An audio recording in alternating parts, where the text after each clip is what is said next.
Hey guys, welcome to the channel. Welcome to the vlog Car Connections. So I wanted to post a quick video on the 2023 Hyundai Ioniq and how's it been going so far. So I've owned the car probably a little bit over 60 days. It's been a couple of months.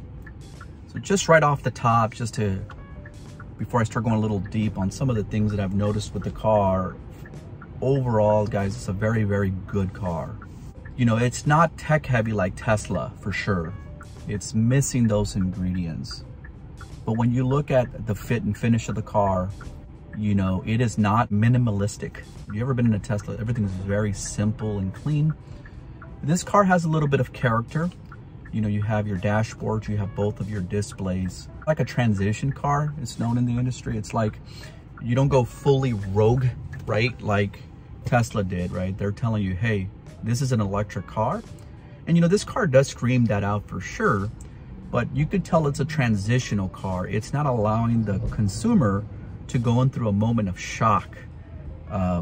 Because again, Tesla just has a screen and it controls everything from that screen. And a lot of people are just not prepared for that.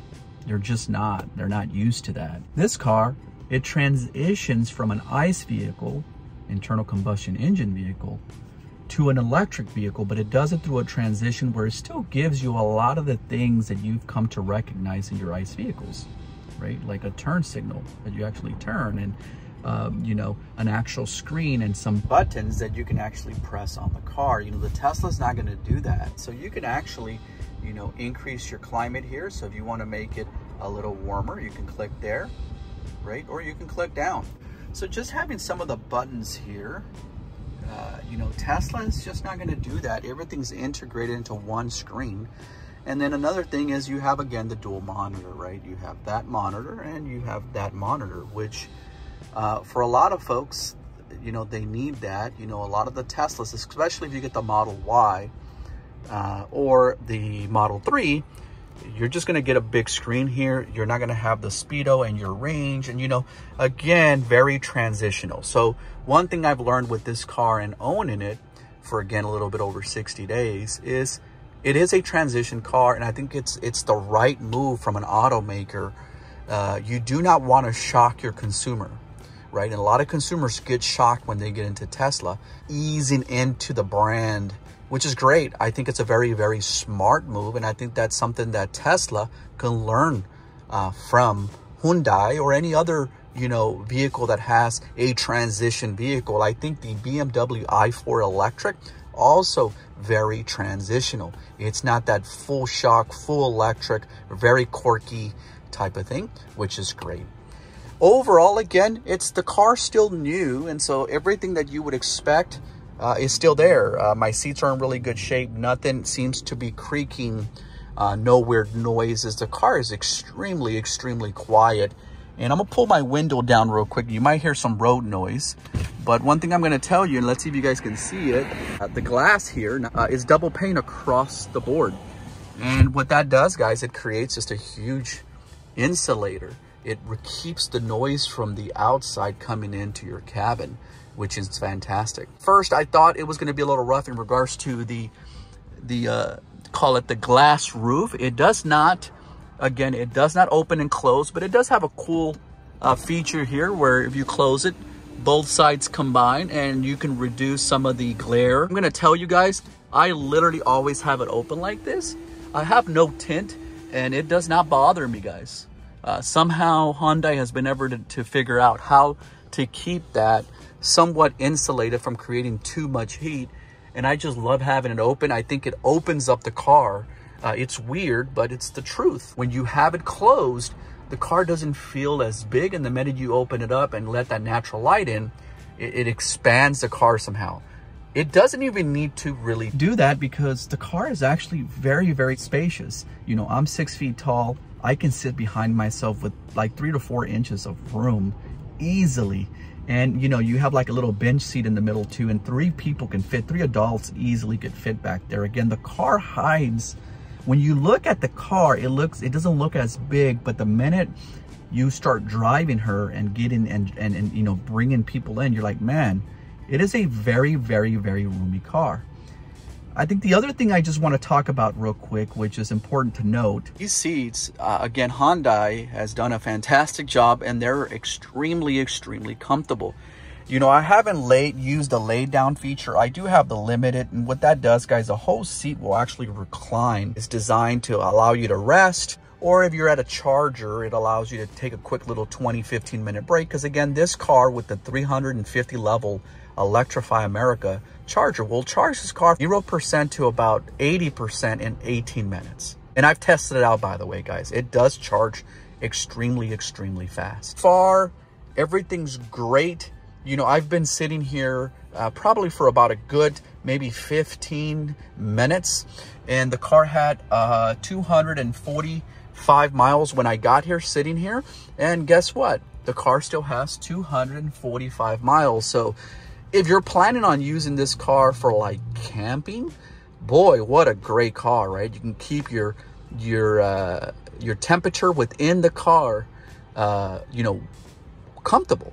If it's too cold, you can heat it. If it's too hot, you can cool it. And you know, these seats right here in the back, they fully come down flat, and you could literally put a maybe air mattress back there and then be extremely comfortable. Again, there's plenty of room, and so if you plan on using it for that, that's fantastic. So again, going back to the 6-month view, again, let's see a couple of things that I'm going to absolutely point out, that I'm going to tell you right now that I do not like about the car for sure. In again, 60-day ownership, close to 2,000 miles. When you're buying a car this much, this car was 59,000, like 600 and something, basically $60,000 before tax, title, and license. You're pushing 64, 65,000. So you are paying a lot for a Hyundai. I mean, you are, that's the fact.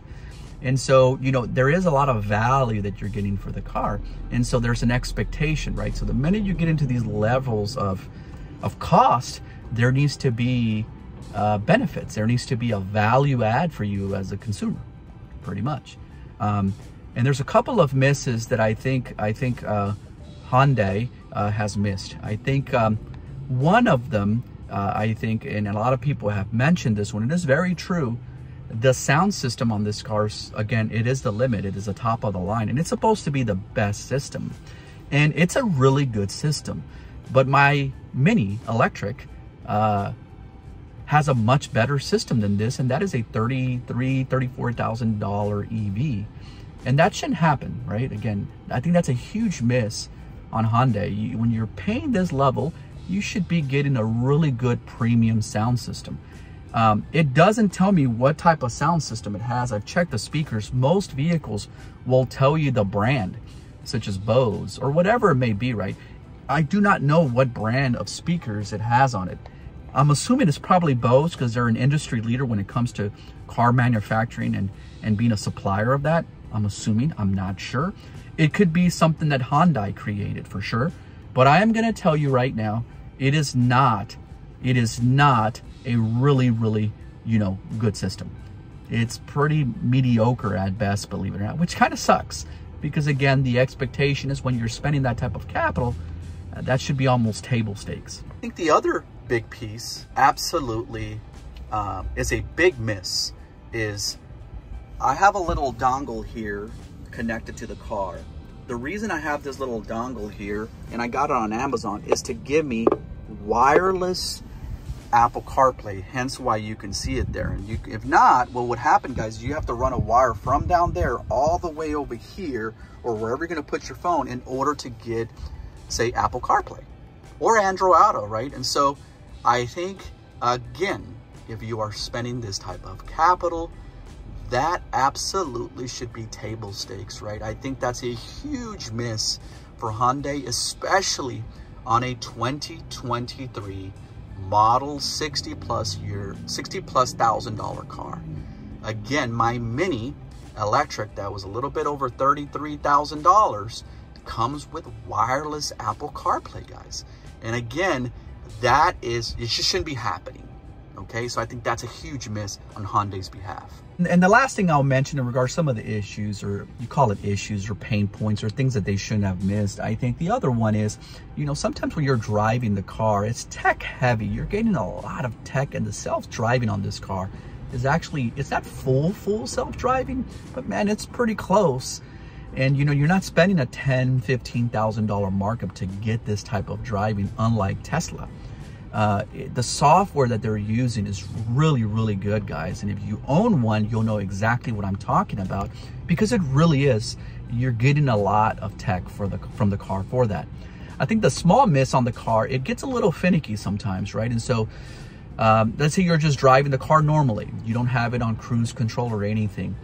And sometimes, you know, you're going to go to a car, you're about to do a turn signal, and you put your turn signal on to turn left. The car starts getting crazy, thinking that you're going to go over to the next lane, and starts beeping like crazy. And I would imagine that the tech and the sensor of the car would recognize that when it's a green light, that you're in a turn signal, and that it wouldn't be all beepy. It gets beepy basically. And so I can remove the beep noise, which is fantastic. But I think that shouldn't be happening on a car like this, right? I think it should recognize, especially it being such a tech-heavy car, because it really is, guys. Again, that should have been a checkbox that Hyundai should have hit on the Ioniq 5 for sure. All right, so again, it looks like I'm you know, bashing it, but I'm gonna tell you right now, this car, if I'm not mistaken, won Car and Driver of the Year, and a lot of folks out there that have reviewed this car have quoted it as being one of, if not the best, you know, electric car in the market, especially the biggest bang for the value. And I'm going to tell you, owning this car for a little bit over 2 months, it is absolutely a really great electric vehicle. It hits all the right check boxes. It's efficient. It's unique. It is extremely comfortable. It is roomy. It gives you really good efficiency. Comes with a lot of tech for the value, right? It does a lot of the things right that you wouldn't expect in a car this size. It's way bigger than what you actually think. And again, you know, kudos to Hyundai for delivering a fantastic car. Comes up with heads-up display, which is fantastic. You know, great intuitive technology. You know, some is hidden within the map, like your heated and cooled seats. I think, again, that should have been probably a button, and allegedly you can make this button maybe a star button where it does that. But again, overall, when you look at it as a package, are there a couple of issues with the car that I would change and that should have been included in the car? Absolutely.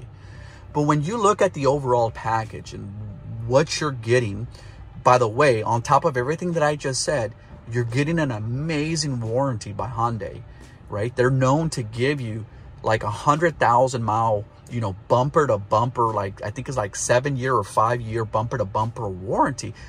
I'm not going to keep this car that long because, again, if you've been watching this channel, you know, I don't keep cars that long. But for the person that does keep the car long, I mean, that is a huge peace of mind for the buyer.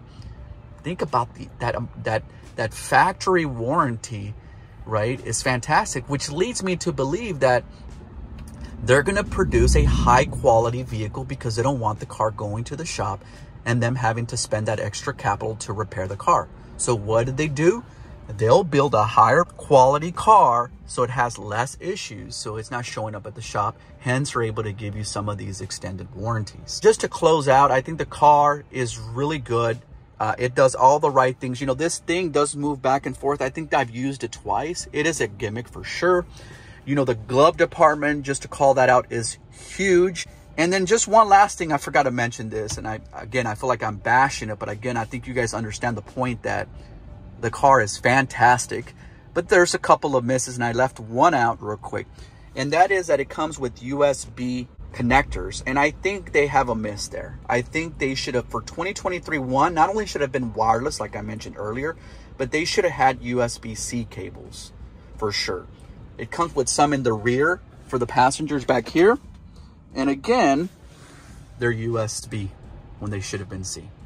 Overall, really good. Everything feels good. The doors feel solid when you close them. Really comfortable seat, heated and cooled seats in the front. Come to find out, I thought the car was going to have heated seats in the back, and allegedly they don't make that in the US. That's only for European models. So there you go, guys. I hope you guys enjoyed that. Again, a quick review on my 2023 Hyundai Ioniq 5 Limited, all-wheel drive, by the way, in case I didn't mention that.